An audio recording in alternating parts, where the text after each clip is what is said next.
Bore या वनस्पतीचा समावेश ब्रॅह्मनेसी कुलातील झिझिफस प्रजातीत केला जातो।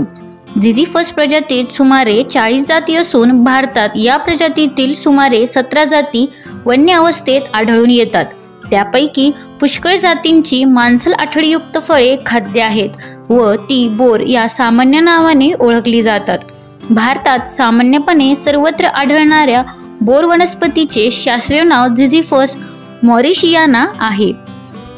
या वृक्षाचा प्रसार सर्वत्र घडून आल्यामुळे त्याचे मूळ स्थान निश्चित सांगता येत नाही, मात्र तो दक्षिण आशियातील असावा असे वैज्ञानिकांचे मत आहे। म्यानमार, अफगाणिस्तान, दक्षिण आफ्रिका व ऑस्ट्रेलिया या देशांत तो दिसून येतो। भारतात वनांमध्ये तसेच लागवडीखाली या बोराचे वृक्ष आढळतात। हिमालयात समुद्रसपाटीपासून सुमारे 1000 मीटर उंचीपर्यंत तो आढळून येतो। काश्मीरपासून कन्याकुमारीपर्यंत बोराच्या इतर जाती आढळतात।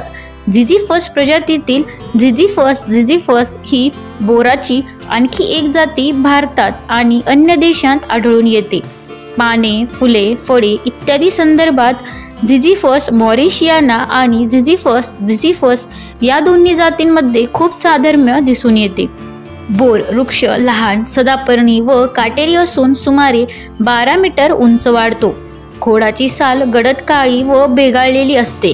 खोडाला अनेक शाखा फुटलेल्या असतात। पाने साधी, एकाडेक, लहान, लंबगोल व 3 मुख्य शिरांची असतात। पानांचा रंग वरच्या बाजूला हिरवा व खालच्या बाजूला पांढरट असतो।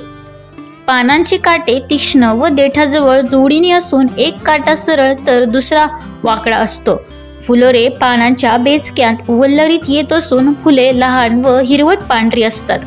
ती एप्रिल ते ऑक्टोबर या महिन्यांत येतात आणि सुमारे 4 ते 5 महिन्यांनंतर त्यांना फळे येतात।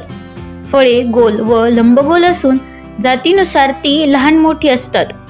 बोराचे मूळ व पाने ज्वरनाशक असून फळे शुक्रवर्धक व पित्त कमी करणारी आहेत।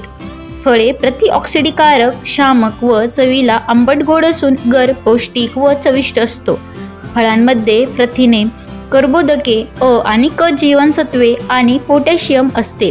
महाराष्ट्रात बोराची लागवड मोठ्या प्रमाणात होत असल्याने त्यापासून सरबत व कँडी तयार करतात। तसेच बोरे वाळवून त्यांची पावडर तयार करतात। ती पावडर मिठाई आणि चटणी तयार करण्यासाठी वापरतात। बाजारात सुकलेली बोरे उपलब्ध असतात। काही ठिकाणी या वृक्षाची पाने उंट, गुरे आणि बकऱ्या यांना चारा म्हणून खाऊ घालतात। लाखेची कीटक पोसण्यासाठी या वृक्षाचा वापर करतात। धन्यवाद।